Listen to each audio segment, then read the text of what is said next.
Puluhan buruh dan pekerja gabungan dari Aliansi Perjuangan Rakyat dan Federasi Serikat Pekerja Metal Indonesia atau FSPMI Sulawesi Selatan menggelar aksi di depan kantor BPJS Ketenagakerjaan Cabang Makassar. Dalam aksinya, pengunjuk rasa meminta pemerintah untuk mencabut Permenaker yang mengatur soal tata cara dan pembayaran manfaat jaminan hari tua.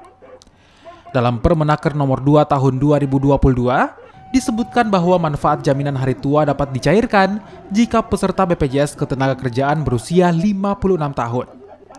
Pengunjuk rasa menilai peraturan Permenaker soal JHT merugikan buruh, terlebih mereka yang terdampak PHK. Selain menyuarakan tuntutan mereka, perwakilan pengunjuk rasa juga diterima pihak BPJS Cabang Makassar. Saya yakin di Jamsosek ini tidak ada dalam tempat lain yang membayar pegawai gajinya itu dari uang kami, yang membangun gedung ini. Saya tahu karena gedung ini lebih cantik daripada gedung yang dulu, yang membelikan komputer di dalam situ itu dari uang kami, bukan dari mana-mana. Jadi Jamsosek ingat untuk tetap bertanggung jawab terhadap dana amanah.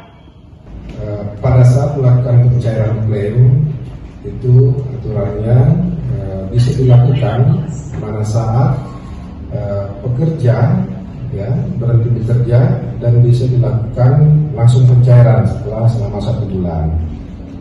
Terus tiba-tiba ada peraturan yang keluar bahwa untuk pencairan JHT itu nanti bisa dicairkan pada saat usia 56 tahun, ya, seperti itu.